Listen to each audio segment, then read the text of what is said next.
Hello friends, आज के इस वीडियो में हम लोग प्रश्नावली 1.1 क्वेश्चन नंबर 4 को सॉल्व करेंगे। तो सबसे पहले क्वेश्चन नंबर 4 को पढ़ते हैं क्या दिया गया है।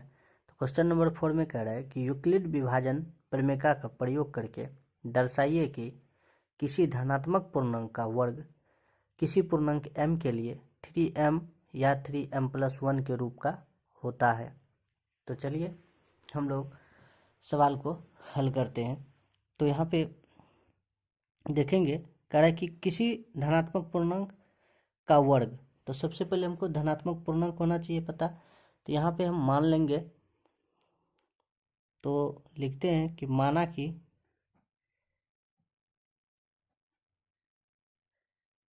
कोई धनात्मक पूर्णांक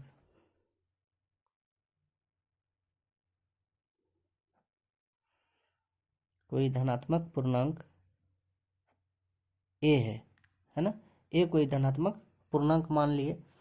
अब इसमें से देखेंगे कि इसका वर्ग कह रहा है कि इस रूप का होता है ना, जहाँ पे m कोई पूर्णांक है। तो यूक्लिड विभाजन प्रमेय से देखेंगे, यूक्लिड विभाजन प्रमेय से क्या हो जाएगा मेरा, तब a बराबर मेरा क्या निकल के आएगा, a बराबर BQ+R होता है। तो यहाँ पे जब देखेंगे कि मेरा कह रहा है कि 3m या 3m+1, तो 3m या 3m+1 होगा। तो यहाँ पे देख रहे हैं तो b का वैल्यू मेरा क्या हो जाएगा, तो 3 हो जाएगा, है ना। तो यहाँ पे मान भी सकते हैं या तो लिख सकते हैं, तब जो है कि b इज इक्वल टू, या तो लिख सकते हैं चूंकि b इज इक्वल टू 3, चूंकि b का यहाँ पे क्या है 3m+1, यानी कि भाजक के रूप में 3 होना चाहिए। तो 3 तो मेरा b भाजक के रूप में होता है। तब a बराबर हम लिख सकते हैं 3q+r, 3q+r। यदि इस कंडीशन में होता है तो अब देखेंगे कि r जो है कि जहाँ r जो है कि 0 से जब भाजक 3 होगा मेरा, तो r का वैल्यू यानी शेषफल क्या होगा, 3 से कम होगा, लेकिन 0 या 0 से बड़ा हो सकता है। 0 के बराबर या 0 से बड़ा होगा r का मान, लेकिन जो है कि 3 से छोटा हो जाएगा, यानी कि b के मान से हमेशा छोटा होता है। भाजक से हमेशा शेषफल छोटा ही होगा, इसलिए जो है कि मेरा r का मान क्या हो जाएगा, मेरा 0, 1, 2, ये r का मान हो सकता है। तो अब यहाँ पे देखेंगे हम लोग कि क्या देखते रहे थे कि यूक्लिड विभाजन प्रमेय के द्वारा a बराबर 3q+r होता है। तो लिखेंगे हम जब r बराबर 0, जब r बराबर 0, तब मेरा क्या हो जाएगा, a बराबर क्या हो जाएगा मेरा 3q+r के जगह पे 0 रखेंगे तो 0। तो इस प्रकार से हम क्या देखते हैं कि a बराबर 3q ही मेरा बचता है, 0 को प्लस करने से कुछ नहीं निकलेगा, 3q ही आएगा। अब कह रहा है कि वर्ग करने पर, क्या कह रहा है, वर्ग करने पर। तो लिख सकते हैं कि a² बराबर 9q², 9q² दोनों तरफ वर्ग करने पर, दोनों तरफ वर्ग करने पर। यहाँ पे हम वर्ग के रूप में लिखे नहीं, सीधा वर्ग कर दिए। तो a का वर्ग करेंगे तो a² और 3q का करेंगे तो 9q² हो जाएगा। तो यानी कि दोनों तरफ वर्ग करने पर होता है।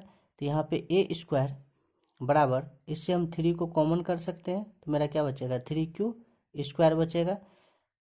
इसलिए हम इसको लिख सकते हैं कि a² बराबर 3m, जहाँ कि m बराबर 3q²। इस प्रकार से हम इसको व्यक्त कर सकते हैं कि जहाँ कि m बराबर 3q²। अब जो हम लोग देखेंगे कि जब r का मान क्या लेते हैं, 1 लेते हैं। जब r का मान 1 लेंगे तब मेरा क्या हो जाएगा, a बराबर 3q+1 हो जाएगा। अब यहाँ क्या करते हैं, दोनों तरफ वर्ग करने पर, तो दोनों तरफ वर्ग करेंगे तो क्या हो जाएगा मेरा a² प्लस 3q+1 हो जाएगा। इस पर भी स्क्वायर करेंगे तो लिख सकते हैं हम यहाँ पे दोनों तरफ वर्ग करने पर। तो अब यहाँ पे ए का स्क्वायर करेंगे तो क्या हो जाएगा मेरा, ए का स्क्वायर करेंगे तो मेरा ए स्क्वायर हो जाएगा। और जो है कि इसका करेंगे 3q+1 का स्क्वायर करेंगे तो 3q+1, अर्थात जो है कि इसको ए प्लस बी के होल स्क्वायर पे बांट सकते हैं। तो यहाँ पे देखते हैं 3q का स्क्वायर करेंगे तो कितना हो जाएगा 9q² प्लस 2ab होगा। तो 2a के जगह पे क्या है 3q है, बी के जगह पे 1 है, तो कितना हो जाएगा मेरा 6q। अब फिर यहाँ पे b का स्क्वायर करेंगे तो 1 हो जाएगा। ये मेरा a प्लस बी का होल स्क्वायर बराबर a² plus 2ab plus b²। इस सूत्र पे तोड़ दिए। अब यहाँ पे देखते हैं कि इन दोनों टर्म से क्या करेंगे a², इन दोनों टर्म से 3 को हम कॉमन कर लेते हैं तो मेरा क्या बचेगा 3q² प्लस 2q बचेगा और शेष इधर 1 लिखते हैं। तो इसलिए हम इसको लिख सकते हैं कि a² बराबर क्या हो जाएगा मेरा 3m+1, जहाँ जो है कि m का मान क्या होना चाहिए वो 3q² प्लस 2q के रूप का होना चाहिए। तो इस प्रकार से हम देख रहे हैं कि दोनों कंडीशन में यहाँ पे 3m प्लस 3m+1 कह रहा था निकालने के लिए, तो यहाँ पे हम देख रहे हैं कि यहाँ पे 3m भी मेरा निकल चुका है और यहाँ पे 3m+1। तो इस प्रकार हम लिख सकते हैं कि अतः यहाँ पे लिखेंगे कि अतः किसी धनात्मक पूर्णांक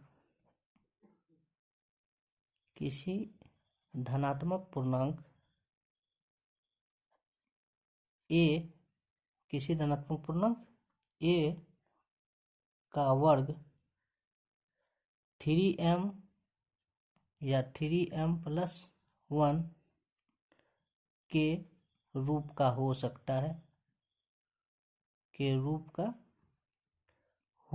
है, जहाँ m कोई पूर्णांक है। तो इस प्रकार से ये सवाल सॉल्व होता है। ये गया मेरा आंसर।